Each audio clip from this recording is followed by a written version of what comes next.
Earlier this year, Justin Peters and I had an hour or two to waste in the Cincinnati airport, and we spent that time trading Doug Heck stories, and it was funny. And I marveled at because I don't know anyone else who could make me laugh so much and yet elicit as much of my respect as Doug did. Doug Heck was my friend for 49 years. And he was the first friend I ever made in my post-high school years.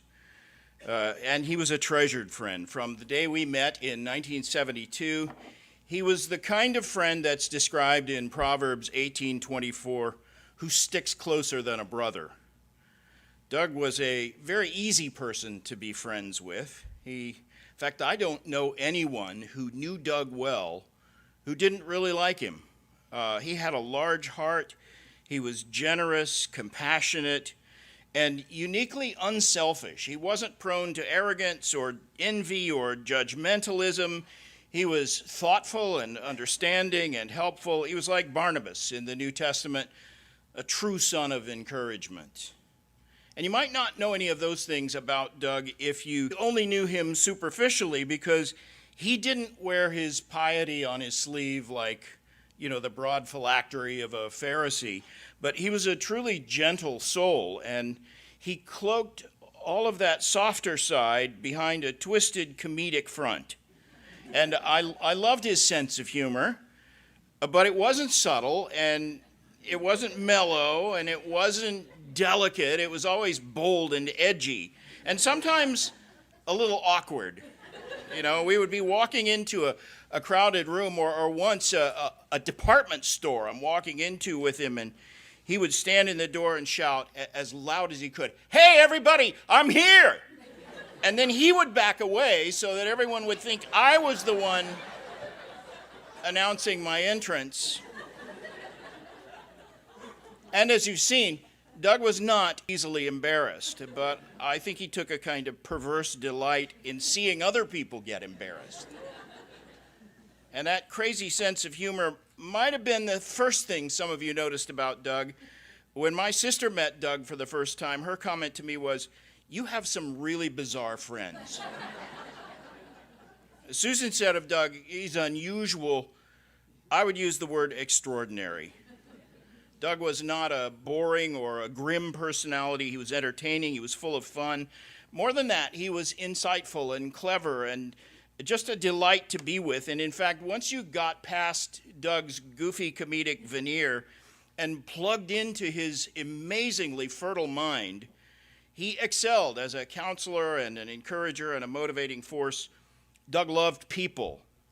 And as I said, anyone who truly knew Doug loved him. He was truly extraordinary. He was a great artist, too. I don't know if many of you knew that about him, but he had a natural ability to sketch and capture the likeness of just about anything. I dabbled in art, but I've never been very good at it. And once I was trying to draw the image of a finger pointing right at you, so that you looked at the picture, the finger would be pointing your direction, and I just couldn't get it right. After 50 attempts, I was ready to give up, and Doug saw me struggling, and he said, "What are you doing?" And I told him what I was trying to do, and he said, "Well, here, let me do it." And in 20 seconds or less, he drew a perfect image of a finger pointing straight at you, which, try it sometimes, not easy to do. And he did it without looking at anything for reference. He had amazing skill and gifts as an artist, but his most profound and lasting influence on me actually came almost as soon as I met him. We were both freshmen at Moody Bible Institute. We were also both fairly recent Christians. He'd been a Christian maybe a year longer than me. Both of us had come to Christ from backgrounds where we weren't really steeped in biblical instruction and sound Reformation doctrine. I came from a liberal Methodist church, so there was the liberalism in my background as well as the Arminianism. But Doug had been a born-again Christian for a year or two longer than I had, and compared to me, he seemed like Obi-Wan Kenobi. He was well-grounded and wise, and he more or less mentored me through my early semesters at Moody.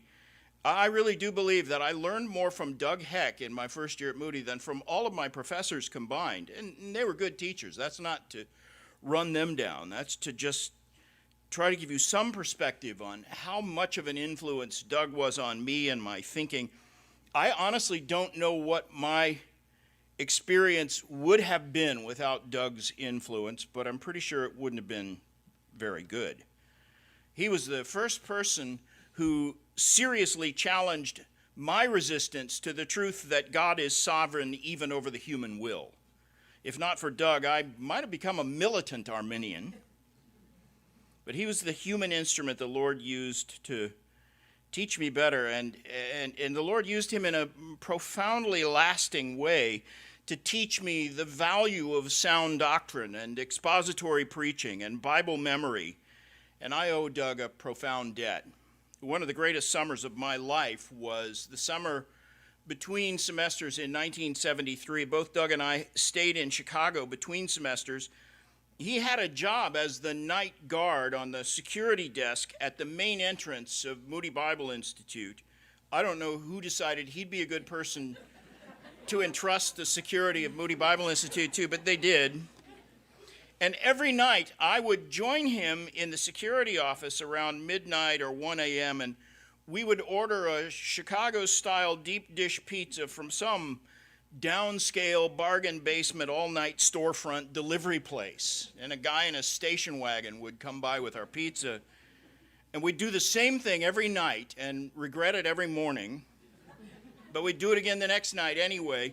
Doug referred to that place's pizza as a grease pie. He'd say, let's order a grease pie. And we would talk doctrine and untangle the Gordian knot of some difficult passage of Scripture over a grease pie. Some of the most enjoyable time I have ever spent just reveling in fellowship and conversation with a brother. And I would compare it to heaven, except that the pizza was too greasy for that. And I know heaven will be much better than that. And I can't wait to get there and renew those conversations with Doug. And by the way, Susan mentioned that she said when I introduced her and Doug that it wasn't love at first sight. I have to say it was love at first sight for Doug. And literally he told me within 10 minutes of having met Susan, I'm going to marry that girl. And I said, no, you're not. Girls like her don't marry people like you and me. And then he asked her on that second date, and she said yes. And it amazed me. And Susan was right. Other girls didn't go on a second date with Doug. I think that was their choice, though.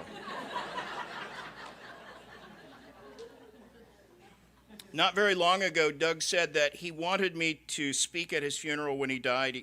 And he said it with that wry sort of Doug Heck grin, so it wasn't instantly obvious to me that he was being totally serious. And I think I told him that I had no intention of outliving him anyway, so I wasn't actually taking that moment very seriously. Susan tells me, and I don't remember the incident clearly, but it sounds like some snide thing I would say.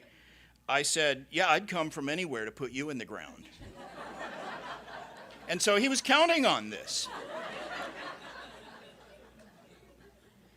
But Doug went on and gave me a text that he wanted me to preach on. And Susan tells me this was actually Doug's favorite passage in all of Scripture, Ephesians chapter 3, verses 14 through 21. And so in Doug's honor, I am going to preach on that passage.